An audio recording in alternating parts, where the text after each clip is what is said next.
Hey, teachers, have you ever thought about the way that you actually physically present your grades to your students and how that might motivate or demotivate them?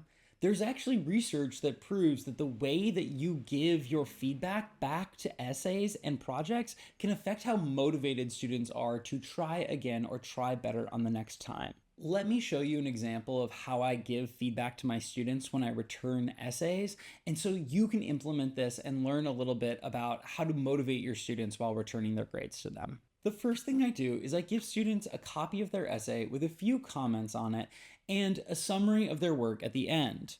I try not to overwhelm students here, and I probably only put about 5 to 7 comments on something like this.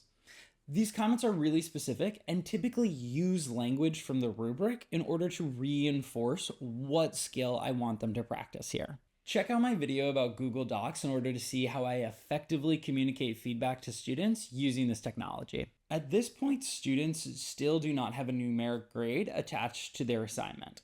In an ideal world, they have both the project description and a rubric in front of them, and if we have time, they're taking that time to self-assess themselves as they read through their entire essay and what I've written on it in terms of these comments.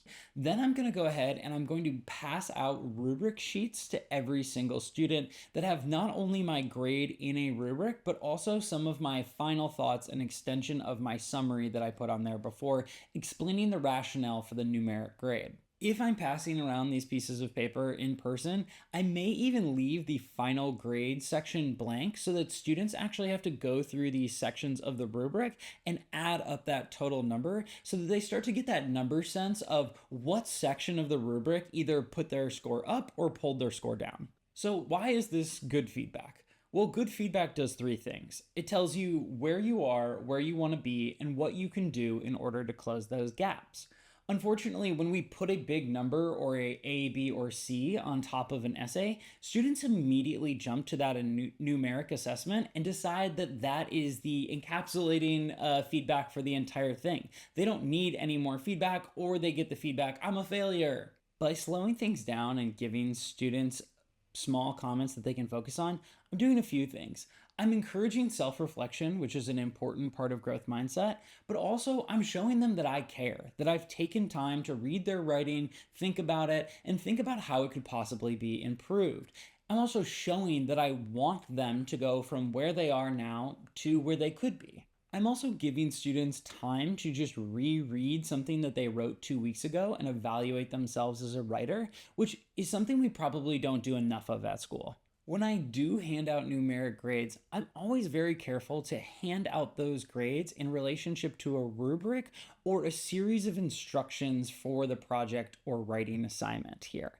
Why? Because I want students to begin to connect the instructions to the grade that they're receiving. A lot of students learn far too late in school that part of doing well in school is reading the instructions very carefully before you start to write. Lastly, and I understand that this can be a problem because of the time commitment necessary, I offer my students a chance to redo their writing in order to improve their grade. Typically, what I'll say is I cap the grade at a 95 or 90, so they can't get higher than that, but they can redo the grade, and if they score 90%, they can get a 90% in the grade book. I do this because I want to show them that their effort can make a difference in their evaluations. Now, sometimes that's not possible with a midterm or some kind of grade that is just locked into the grade book, but when possible and when I control this, I try to give students that control. All right, that's the end of my advice, but remember, the way that we present our feedback affects the way that students process it. And good feedback gives students a lot more information than just a number on a page. So we want to make sure that we're communicating, especially with large projects, a lot more information than just pass-fail with students. Let me know how this goes, and let me know what you do in order to get students to reflect on their grades and be more motivated in the process of learning.